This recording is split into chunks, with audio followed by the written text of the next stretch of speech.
हिंदी पर छिड़े विवाद की, हिंदू मुसलमान की राजनीति की और हिंदुस्तान में करोड़ों लोगों से जुड़े एक संकट की।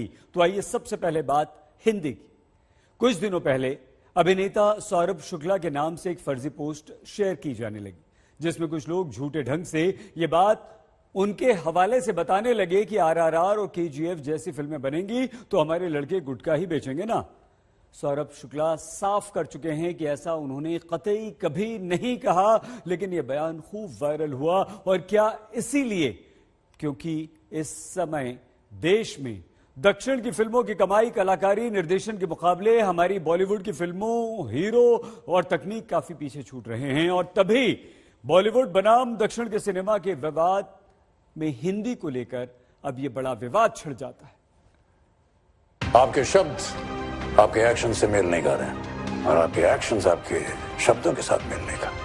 You're being self-contradictory. Ajay Devgan की नई फिल्म के इसी डायलॉग के शब्दों में एक सवाल है, क्या हिंदी को लेकर दक्षिण के अभिनेता किच्चा सुदीप के साथ अजय देवगन के शब्द क्या उन्हीं के एक्शन से मेल नहीं खाते? तैयारी उन्हें करनी पड़ती है जो कुछ छुपाते हैं। I have nothing to hide. क्या अजय देवगन और साउथ फिल्मों के एक्टर के बीच विवाद में हिंदी को बेवजह हथियार बनाया गया? क्या साउथ की फिल्मों के मुकाबले कमजोर पड़ रहे बॉलीवुड को हिंदी को विवाद मिलाकर खुद चर्चा में आना पड़ रहा है?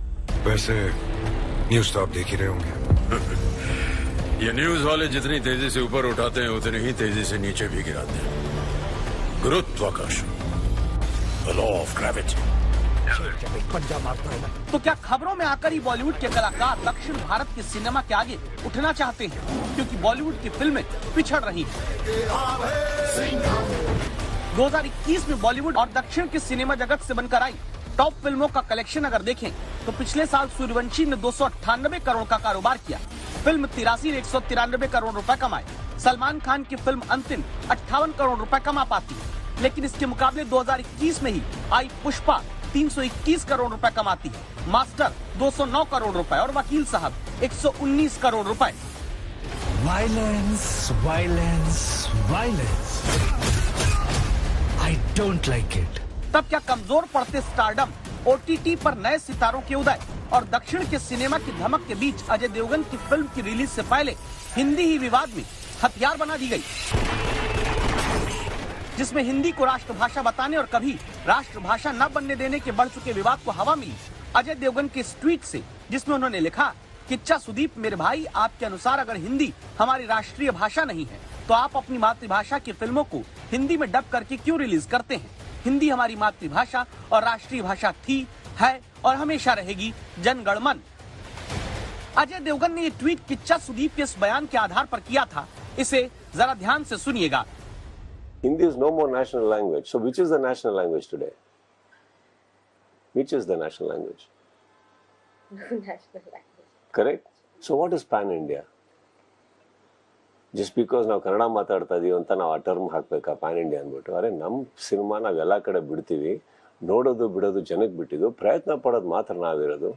So because we come from South India, they've started terming us pan-India, pan-India, pan-India. Why isn't Hindi being said as pan-India? ಅವರು ಇವತ್ತು ತೆಲುಗು, ತಮಿಳು, ಮಲಯಾಳಂ ಎಲ್ಲ ಕಡೆನೂ ಅವರು ಡಬ್ ಮಾಡಿಬಿಡ್ತಾ ಇದ್ದಾರೆ, ಓಡ್ತಾ ಇಲ್ಲ. ಬಟ್ ಇಲ್ಲಿಂದ ಮಾಡಿ ಡಬ್ ಆಗಿರೋದು ಅಲ್ಲೂ ಓಡ್ತಾ ಇದೆ. So which is having a better reaction from the audiences today? इसी के बाद अजय देवगन और सुदीप के बीच सोशल मीडिया प्लेटफॉर्म ट्विटर पर मुद्दा हिंदी बनाम दक्षिण भाषा का बन गया। ऐसा मुद्दा बना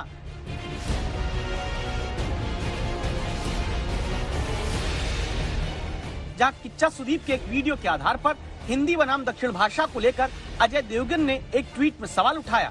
किच्चा सुदीप ने सफाई देते 3 ट्वीट किए, फिर किच्चा सुदीप और अजय देवगन ने एक ट्वीट विवाद को खत्म करने के लिए किया। लेकिन हिंदी को विवाद बनाकर शुरू हुई इस लड़ाई को नेताओं ने लपक लिया। बहस देश में हिंदी बनाम दक्षिण भाषा की शुरू हुई। कर्नाटक में खूब बयानबाजी हिंदी और अजय देवगन के खिलाफ हुई।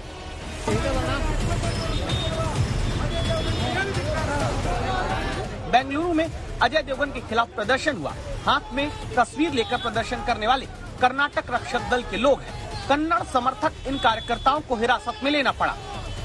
सवाल है, जरूरत हिंदी को विवाद में लाने की है या फिर बॉलीवुड में फिल्मों का स्तर उठाने की है? बॉलीवुड सुपरस्टार्स को ये बात भले रास न आए, सच ये है कि दक्षिण की फिल्म बिरादरी ने पूरे देश में मनोरंजन के कारोबार पर अपना वर्चस्व बनाया है। सबूत ये है कि Telugu action thriller film Pushpa the rise 300 crore रुपए के पार कमाती है। बाहुबली फेम एसएस राजामौली की आरआरआर 2 हफ्ते में 1000 करोड़ रुपए के पार चली जाती है। कन्नड़ मूवी केजीएफ चैप्टर 2 2 हफ्ते में 958 करोड़ रुपए बॉक्स ऑफिस पर पाती है और इस फिल्म के हिंदी वर्जन ने 14 दिन में अब तक टोटल 343 करोड़ रुपए की कमाई करके सलमान खान की टाइगर जिंदा है, आमिर खान की पीके और रणबीर कपूर की संजू को पीछे छोड़ दिया। जल्दी आमिर खान की दंगल को भी हरा देगी।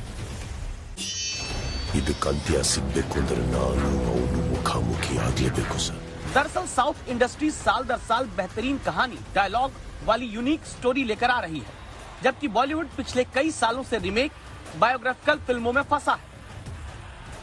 नतीजा ये कि अलग कहानी लेकर आने वाली दक्षिण भाषा की फिल्में हिंदी में डबिंग के बाद सैकड़ों करोड़ रुपए कमाती है, लेकिन हिंदी सिनेमा की रटे रटाए फॉर्मूले पर बनती आ रही सुपरस्टार्स की फिल्में दक्षिण भाषा में डब होकर भी बहुत कमाई नहीं कर पाती। वो बॉलीवुड क्या विवाद में हिंदी का मुद्दा उठाकर दक्षिण भारत के सितारों और सिनेमा के आगे टिकना चाह रहा है। ऐसे में अजय देवगन की नई फिल्म के प्रमोशनल वीडियो शूट से ही बात को आगे बढ़ाते हैं। इसे देखिएगा। लापरवाही से चलाने के लिए और सब लोगों को विपत्ति। प्रमोशनल वीडियो शूट में अजय को जो पढ़ते हुए दिखाया गया उसमें हिंदी नहीं लिखी, वो रोमन में लिखा है। दावा होता है कि हिंदी फिल्मों की स्क्रिप्ट भी हिंदी में नहीं बल्कि अंग्रेजी में ये रोमन स्टाइल में ही मिलती है। लापरवाही से चला। रोमन में स्क्रिप्ट की जगह हिंदी में स्क्रिप्ट की चाहत नवाजुद्दीन सिद्दीकी जैसे अभिनेता कर चुके हैं। जरूरत है कि बॉलीवुड हिंदी को अपना हथियार न बनाए बल्कि भारत और भारतीयता की नब्ज को छूकर फिल्में बनाए। आज तक ब्यूरो।